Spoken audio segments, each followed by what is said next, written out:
Hey everyone, Kieran here from Fantasy Football Backers, alias Mizungu. Just checking in with a quick review of Gameweek 31 for you. First thing that stands out, I guess, is the quality of some of the goals that were scored from Charlie Adam, Yaya Toure, Rooney, Defoe. It was a fantastic weekend for goals. I don't know what it meant to your teams, but the Toure goal last night at Palace enabled backers to secure another seat at the Mondigal end of season £30,000 bonanza, which would be nice cash to have. There's still time left for you to enter, and we can't remember a prize fund like this in the UK before. So as I say, the games themselves, they were a flurry of goals, drama, appalling refereeing. Apart from Burnley and Spurs, I guess, who played the role of Easter bunnies over the weekend. That was a bit of a non-event. Chelsea pretty much secured the title against Stoke. They'll pretty much grind out the title from here, I'd imagine.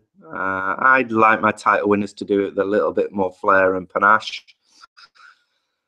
But this Chelsea side just isn't functioned that way. Mourinho knows how to win tournaments. He knows how to win titles, and he grinds out results. He's an expert at it. Right now, I'd say Arsenal, probably the best team in the league. They're playing the most fluent football. They just don't see the bad patches coming. They don't know how to cope, a bit like Courtois with Adam shot from the car park the other day. Arsenal just don't seem able to deal with the bad runs of form. They can't pick up points when they're not playing well. Saturday was a big result for Chelsea. That Charlie Adam goal was a stunner. You combine that with the fact that Costa went off injured shortly after half-time, and lesser teams would have buckled, and we'd all be talking now about a turning point. But they got their win. And Remy's proving what an important signing he was. He may not get much game time or have that much fantasy relevance, but he's coming now. I think he got the goal against City earlier in the season that got them a point. He scored some big goals. So, for me, Arsenal, the way they're playing, that's how champions should play. That's what they should look like. They brush Liverpool aside. Their front players are so fluent. They each carry a different threat. I guess the difficulty from a fantasy perspective is knowing which ones to pick.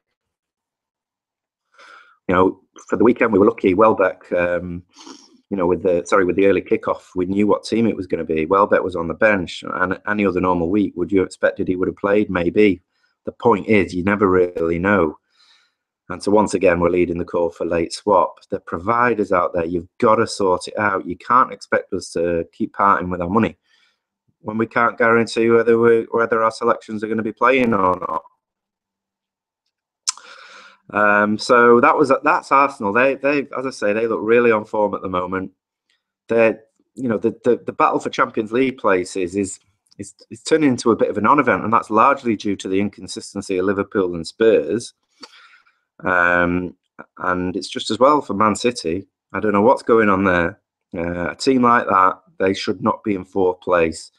And Pellegrini, well, the rumours are he's gone already. But if they lose the derby against United at the weekend, I can't see any way back for him. A few weeks ago, City would have been going there full of confidence. United picking up points but not really playing that well. Wow, has all that changed? And if you look at two players who kind of mirror that contrast, and certainly from a fantasy perspective, Anders Herrera and Sergio Aguero. Herrera is picking up goals. He's getting in good positions. Aguero just doesn't look like he knows where his next goal is coming from. His value will probably continue to decline this week. Herrera's will probably increase. I won't back against Aguero just yet. He's got a really good record against United. It wouldn't surprise me at all if he picked up again at Old Trafford. And talking to players in form, Glenn Murray, the goal last night, I think that's 5 in 5 for him. 16 shots over those 5 games with a 67% accuracy.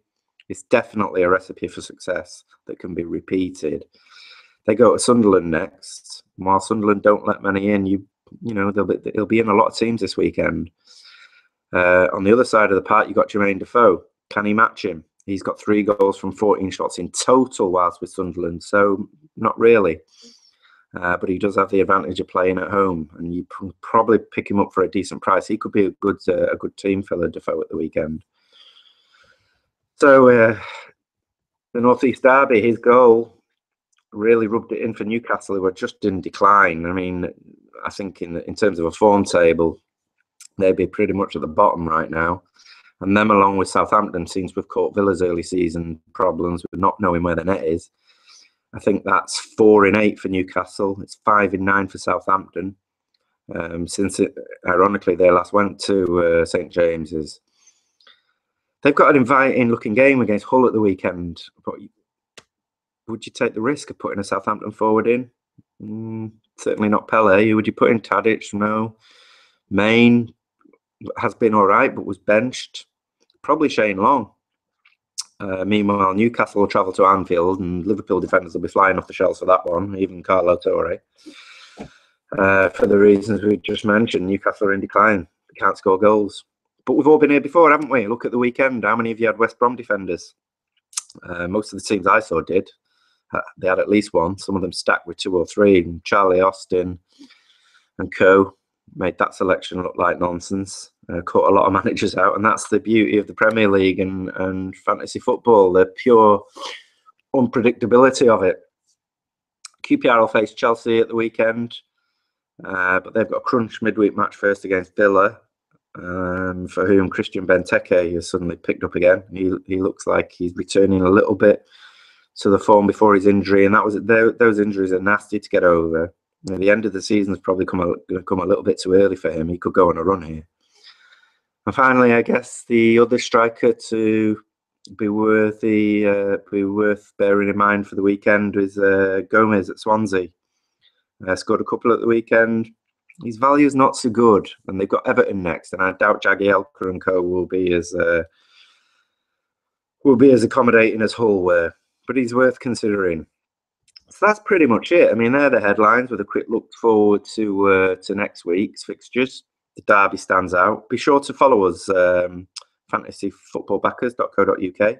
Ben Dinnery will be doing his usual injury column for us, our injury guru.